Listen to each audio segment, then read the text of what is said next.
ಬಂಡೆ ಮಠದ ಬಸವಲಿಂಗ ಸ್ವಾಮೀಜಿ ಆತ್ಮಹತ್ಯೆ ಕೇಸಿಗೆ ಟ್ವಿಸ್ಟ್ ಸಿಕ್ಕಿದೆ. ಆರೋಪಿ ನೀಲಾಂಬಿಕೆ ಪೊಲೀಸರಿಗೆ ಸಿಕ್ಕಿಬಿದ್ದಿದೆ. ದೊಡ್ಡ ರೋಚಕ ಕಥೆಯಾಗಿದೆ. ವಿಡಿಯೋ ಪರಿಶೀಲನೆ ವೇಳೆ ಯುವತಿ ಮುಖ ಪತ್ತೆಯಾಗಿತ್ತು. ವಿಡಿಯೋದಲ್ಲಿ ಯುವತಿ ಕೇವಲ 3 ಸೆಕೆಂಡ್ ಕಾಣಿಸಿಕೊಂಡಿದ್ಲು. ಆದರೆ ಆಕೆಯ ಮುಖ ಅಸ್ಪಷ್ಟವಾಗಿತ್ತು. ಆದರೆ ಫೋಟೋದಲ್ಲಿ ಕಣ್ಣು ನೋಡಿ ಆರೋಪಿ ನೀಲಾಂಬಿಕೆಯನ್ನ ಬಂಧಿಸಲಾಗಿದೆ. ಹಾವು ಮತ್ತು ಮುಂಗಸಿಯ ನಡುವಿನ ಘೋರ ಕಾಳಗವೇ ಬಲು ರೋಚಕ. ಗದಗದ ನಗರದ ರೈಲ್ವೆ ಸ್ಟೇಷನ್ ರಸ್ತೆಯಲ್ಲಿ ಹಾವು ಮುಂಗಸಿ ನಡುವಿನ ಬಿಗ್ ಫೈಟ್ ನಡೆದಿದೆ. ಕೆಲವು ಕ್ಷಣ ಸವಾರರು ರಸ್ತೆಯಲ್ಲಿ ವಾಹನಗಳನ್ನು ನಿಲ್ಲಿಸಿ ಹಾವು ಹಾಗೂ ಮುಂಗಸಿ ಫೈಟ್ ವೀಕ್ಷಿಸಿದ್ದಾರೆ. ಹಾವು ಮತ್ತು ಮುಂಗಸಿಯ ಕಾದಾಟದ ವಿಡಿಯೋ ವೈರಲ್ ಆಗಿದೆ. ಲ್ಯಾಂಡಿಂಗ್ ವೇಳೆ ವಿಮಾನವೊಂದು ವಿಕ್ಟೋರಿಯಾ ಸರೋವರದಲ್ಲಿ ಬಿದ್ದಿರುವಂತಹ ಘಟನೆ ತಾಂಜಾನಿಯಾದಲ್ಲಿ ನಡೆದಿದೆ. ಪ್ರೆಸಿಷನ್ ಏರ್ಲೈನ್ಸ್ ಕಂಪನಿಯ ವಿಮಾನ ಅಪಘಾತಕ್ಕೀಡಾಗಿದೆ. ತಾಂಜಾನಿಯಾದ ದಾರ್ ಎ ಸಲಾಂನಿಂದ ಬುಕಾಬು ವಿಮಾನ ನಿಲ್ದಾಣಕ್ಕೆ ವಿಮಾನ ಹೊರಟಿತ್ತು. ಲ್ಯಾಂಡಿಂಗ್ ವೇಳೆ ತಾಂತ್ರಿಕ ದೋಷ ಕಾಣಿಸಿಕೊಂಡು ನಿಮ್ಮ ಮಕ್ಕಳಿಗೆ ದುಡ್ಡಿನ ಪಾಠ ಮಾಡದಿದ್ರೆ ದುಡ್ಡು ಮಾಡೋದಿರ್ಲಿ, ಅವ್ರು ನಿಮ್ಮನ್ನೇ ಮಾರಾಟ ಮಾಡಿಬಿಡ್ತಾರೆ. ಹುಷಾರ್. ಫ್ರೀಡಮ್ ಆಪ್ ಡೌನ್ಲೋಡ್ ಮಾಡಿ ಮಕ್ಕಳಿಗೆ ದುಡ್ಡಿನ ಪಾಠ ಮಾಡೋದು ಹೇಗೆ ಅಂತ ಕಲಿಯಿರಿ. ವಿಮಾನ ನಿಲ್ದಾಣದಿಂದ 100 ಮೀಟರ್ ದೂರದಲ್ಲಿ ವಿಕ್ಟೋರಿಯಾ ಸರೋವರದಲ್ಲಿ ವಿಮಾನ ಬಿದ್ದಿದೆ. ತುಮಕೂರು ಜಿಲ್ಲಾಸ್ಪತ್ರೆಯಲ್ಲಿ ಬಾಣಂತಿ ಸಾವು ಪ್ರಕರಣಕ್ಕೆ ಸಂಬಂಧಿಸಿದಂತೆ ಮಾಜಿ ಸಿಎಂ ಎಚ್ಡಿಕೆ ಪ್ರತಿಕ್ರಿಯೆ ಕೊಟ್ಟಿದ್ದಾರೆ. ಮೊನ್ನೆ ನಡೆದಿರುವ ಘಟನೆ ಅತ್ಯಂತ ಅಮಾನವೀಯವಾಗಿದೆ. ಆಸ್ಪತ್ರೆಗೆ ಬಂದ ಹೆಣ್ಣು ಮಗಳು ಚಿಕಿತ್ಸೆ ಬೇಡ ಅಂತ ವಾಪಸ್ ಮನೆಗೆ ಹೋಗ್ತಾರಾ ಅಂತ ಪ್ರಶ್ನೆ ಮಾಡಿದ್ದಾರೆ. ಡಾಕ್ಟರ್ ಹೇಳಿಕೆಗಳನ್ನ ನಂಬೋಕೆ ಸಾಧ್ಯನಾ ಅಂತ ಎಚ್ಡಿಕೆ ಪ್ರಶ್ನೆಗಳನ್ನ ಮಾಡಿದ್ದಾರೆ. ಅಲ್ಲದೆ ಸರ್ಕಾರದ ಕಾಟಾಚಾರಕ್ಕೆ ಈಗ ಸಸ್ಪೆಂಡ್ ಮಾಡಿದ್ದೇವೆ ಅಂತ ಹೇಳ್ತಿದೆ. 3 ದಿನ ಆದ್ಮೇಲೆ ಅದಕ್ಕೂ ಸ್ವಲ್ಪ ಹಣಕಾಸಿನ ವ್ಯವಹಾರ ಆದ್ರೆ ಮತ್ತೆ ಅದೇ ಜಾಗಕ್ಕೆ ವಾಪಸ್ ಪೋಸ್ಟ್ ಕೊಡ್ತಾರೆ ಅಂತ ಸರ್ಕಾರದ ವಿರುದ್ಧ ಎಚ್ಡಿಕೆ ವಾಗ್ದಾಳಿ ನಡೆಸಿದ್ದಾರೆ. ಡಾಕ್ಟರ್ ಕೊಟ್ಟಂಥ ಹೇಳಿಕೆಗಳು ಮಗದೊಂದು. ಈಗ ಯಾರಾದರೂ ಹೆಣ್ಣುಮಕ್ಕಳು ನನಗೆ ಚಿಕಿತ್ಸೆ ಬೇಡ ಅಂತ ಹೋಗ್ತಾರಾ? ಯಾರು ನಂಬಕ್ಕೆ ಸಾಧ್ಯವಾ? ಆ ರೀತಿ ಹೇಳಿಕೆಗಳನ್ನು ಬರೆಸ್ಕೊಂಡೀಗ 1-2 ದಿವಸ ಕಾಟಾಚಾರಕ್ಕೆ ಸಸ್ಪೆಂಡ್ ಮಾಡಿದ್ದೇವೆ ಅಂತೇಳಿ, ಅಮಾನತುಗೊಳಿಸಿದ್ದೇವೆ ಅಂತೇಳಿ ಹೇಳಿಕೆ ಕೊಟ್ಟು ಇನ್ನು 3 ದಿವಸ ಆದಮೇಲೆ ಅದಕ್ಕೂ ಸ್ವಲ್ಪ ಒಂಚೂರು ಏನಾದರೂ ಹಣಕಾಸಿನ ವ್ಯವಹಾರ ಆದರೆ ಮತ್ತೆ ವಾಪಸ್ ಅಲ್ಲಿಗೆ ಅದೇ ಜಾಗಕ್ಕೆ ಕೊಡ್ತಾರೆ. ಇದು ಈ ಸರ್ಕಾರದಲ್ಲಿ ನಡೀತಿರ್ತಕ್ಕಂಥ ಇವರ ಒಂದು ಘಟನೆ, ಪ್ರತಿನಿತ್ಯದ ಇವರ ನಡವಳಿಕೆಗಳು. ಇವತ್ತು ಹಲವಾರು ಭಾಗದಲ್ಲಿ ಇದೇ ರೀತಿಯ ಸಮಸ್ಯೆಗಳನ್ನು ಎದುರಿಸ್ತಾ ಇದೆ. ಕಾಂಗ್ರೆಸ್ ಅಧ್ಯಕ್ಷರಾದ ಬಳಿಕ ಮೊದಲ ಬಾರಿಗೆ ಮಲ್ಲಿಕಾರ್ಜುನ್ ಖರ್ಗೆ ಬೆಂಗಳೂರಿಗೆ ಬಂದಿದ್ದಾರೆ. ಖರ್ಗೆಗೆ ಗೌರವಾರ್ಥವಾಗಿ ಅರಮನೆ ಮೈದಾನದಲ್ಲಿ ಕಾಂಗ್ರೆಸ್ ಸರ್ವೋದಯ ಸಮಾವೇಶ ಕೂಡ ಆಯೋಜಿಸಲಾಗಿತ್ತು.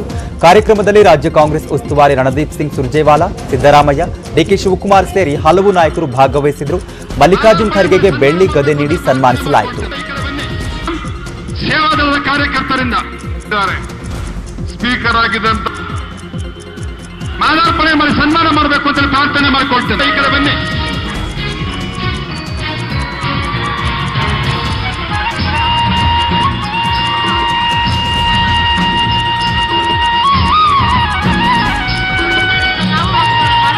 ದಯಮಾಡಿ ಬೇರೆಯವರು ಯಾರವರಿಗೆ ಅಭಿನಂದನೆ ಮಾಡಬೇಕು. ಇನ್ನು ಈ ವೇಳೆ ಮಾತನಾಡಿದ ಖರ್ಗೆ, ರಾಜ್ಯದಲ್ಲಿ ಕಾಂಗ್ರೆಸ್ ಪಕ್ಷವನ್ನ ಮತ್ತೆ ಅಧಿಕಾರಕ್ಕೆ ತರಬೇಕು. ಈ ನಿಟ್ಟಿನಲ್ಲಿ ಎಲ್ಲರೂ ಕೂಡ ಕೆಲಸ ಮಾಡಬೇಕು. ಒಗ್ಗಟ್ಟಾಗಿ ಕೆಲಸ ಮಾಡಿ ಚುನಾವಣೆ ಎದುರಿಸಿ. ಅದೇ ನೀವು ನನಗೆ ಕೊಡುವ ಗೌರವ, ಪ್ರೀತಿ ಅಂತ ಹೇಳಿಕೆ ಕೊಟ್ಟಿದ್ದಾರೆ. ಅಧ್ಯಕ್ಷರಾದ್ಮೇಲೆ ನಾನೇನ್ ಮಾಡಬೇಕು? ನನಗೂ ಕೂಡ ಕೆಲವು ಕಾರ್ಯಕ್ರಮಗಳು ಇವೆ. ಏನು ಸೋನಿಯಾ ಗಾಂಧೀಜಿ ಅವರ ನೇತೃತ್ವದಲ್ಲಿ ಉದಯಪುರ್ ಡಿಕ್ಲರೇಷನ್ ಅಂತ ಏನು ಮಾಡಿದ್ರು, ಆ ಡಿಕ್ಲರೇಷನ್ ನಲ್ಲಿ ಯಾವ್ಯಾವ ಕಾರ್ಯಕ್ರಮಗಳು ಸದ್ಯಕ್ಕೆ ನಾನು ಮಾಡಬಹುದು. ಸಿದ್ದರಾಮಯ್ಯ ಮಾತನಾಡಿದ್ದು, ಖರ್ಗೆ ಅವರು ಅಧ್ಯಕ್ಷರಾಗಿ ನಮಗೆ ಕೆಲವು ಸಲಹೆ ಕೊಟ್ಟಿದ್ದಾರೆ. ಅವರ ಸಲಹೆಯಂತೆ ನಾವು ಕೆಲಸ ಮಾಡ್ತೇವೆ. ರಾಜ್ಯದಲ್ಲಿ ಕಾಂಗ್ರೆಸ್ ಅಧಿಕಾರಕ್ಕೆ ತರ್ತೇವೆ ಅಂತ ಶಪಥ ಮಾಡಿದ್ರು. ಡಿಕೆ ಶಿವಕುಮಾರ್ ಮಾತನಾಡಿದ್ದು, ರಾಜ್ಯದ ಇತಿಹಾಸದಲ್ಲಿ ಇದು ಐತಿಹಾಸಿಕ ದಿನವಾಗಿದೆ ಅಂತ ಹೇಳಿದರು. ಖರ್ಗೆ ಅವರು ಎಐಸಿಸಿ ಅಧ್ಯಕ್ಷರಾಗಿರ್ತಕ್ಕಂಥದ್ದು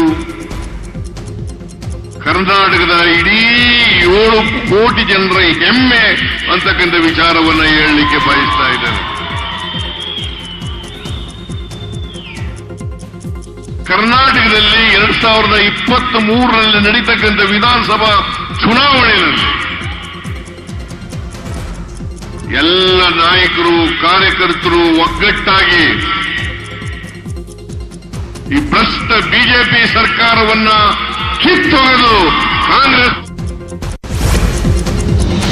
ರಾಯಚೂರು ಜಿಲ್ಲೆಯಲ್ಲಿ ಚುನಾವಣೆಗೂ ಮುನ್ನವೇ ಕಾಂಗ್ರೆಸ್ ಟಿಕೆಟ್ ಆಕಾಂಕ್ಷಿಗಳ ನಡುವೆ ಪೈಪೋಟಿ ಏರ್ಪಟ್ಟಿದೆ. ಲಿಂಗಸೂಗೂರು ವಿಧಾನಸಭಾ ಮೀಸಲು ಕ್ಷೇತ್ರದ ಪ್ರಬಲ ಟಿಕೆಟ್ ಆಕಾಂಕ್ಷಿಯಾಗಿರೋ ಎಚ್.ಬಿ. ಮುರಾರಿ ರಾಹುಲ್ ಗಾಂಧಿಯವರ ಭಾರತ್ ಜೋಡೋ ಐಕ್ಯತಾ ಭಾಗವಾಗಿ ಪಾದಯಾತ್ರೆ ಹಮ್ಮಿಕೊಂಡಿದ್ದಾರೆ. ಎಚ್.ಬಿ. ಮುರಾರಿ ಲಿಂಗಸೂಗೂರು ವಿಧಾನಸಭೆ ಕ್ಷೇತ್ರದ ಪ್ರತಿ ಹಳ್ಳಿಗೂ ಪಾದಯಾತ್ರೆಯನ್ನ ಕೈಗೊಂಡಿದ್ದಾರೆ. ಭವಿಷ್ಯದ ಬಿಜೆಪಿ ನಾಯಕ ಯಾರು ಅನ್ನೋದನ್ನ ಜನರು ತೀರ್ಮಾನಿಸುತ್ತಾರೆ ಅಂತ ರಾಜ್ಯ ಬಿಜೆಪಿ ಉಪಾಧ್ಯಕ್ಷ ಬಿವೈ ವಿಜಯೇಂದ್ರ ಹೇಳಿಕೆ ಕೊಟ್ಟಿದ್ದಾರೆ. ಬೆಂಗಳೂರಲ್ಲಿ ಮಾತನಾಡಿದ ಅವರು, ವಿಜಯೇಂದ್ರ ಬಿಜೆಪಿಯ ಭವಿಷ್ಯದ ನಾಯಕ ಅನ್ನೋದನ್ನ ರಾಜ್ಯದ ಜನರು ಕಾರ್ಯಕರ್ತರು ತೀರ್ಮಾನ ಮಾಡ್ತಾರೆ. ಆದರೆ ಈಗ ಪಕ್ಷದಲ್ಲಿ ಯಡಿಯೂರಪ್ಪ, ಬೊಮ್ಮಾಯಿ, ಕಟೀಲ್, ಶೆಟ್ಟರ್, ಈಶ್ವರಪ್ಪ ಹಿರಿಯ ನಾಯಕರಿದ್ದಾರೆ. ಅವರ ನೇತೃತ್ವದಲ್ಲಿ ಚುನಾವಣೆ ಮಾಡ್ತೀವಿ ಅಂತ ವಿಜಯೇಂದ್ರ ಹೇಳಿಕೆ ಕೊಟ್ಟಿದ್ದಾರೆ. ಸಿಎಂ ಬೊಮ್ಮಾಯಿ ಅವರು ಪಂಚಮಸಾಲಿ ಸಮಾಜಕ್ಕೆ 2A ಮೀಸಲಾತಿ ನೀಡುವ ಭರವಸೆ ಇದೆ ಅಂತ ಕೊಪ್ಪಳದ ಗಂಗಾವತಿಯಲ್ಲಿ ಬಸವಜಯ ಮೃತ್ಯುಂಜಯ ಸ್ವಾಮೀಜಿ ಹೇಳಿಕೆ ಕೊಟ್ಟಿದ್ದಾರೆ. ಬಿಜೆಪಿ ಅಧಿಕಾರದ ಅವಧಿಯಲ್ಲಿ 100ಕ್ಕೆ 100 ಮೀಸಲಾತಿ ಸಿಗೋ ಭರವಸೆ ಇದೆ. ಸರ್ಕಾರ ಕೊಟ್ಟ ಮಾತನ್ನ ತಪ್ಪಲ್ಲ ಎನ್ನುವ ಭರವಸೆ ಇದೆ ಅಂತ ಜಯಮೃತ್ಯುಂಜಯ ಸ್ವಾಮೀಜಿ ಹೇಳಿಕೆ ಕೊಟ್ಟಿದ್ದಾರೆ.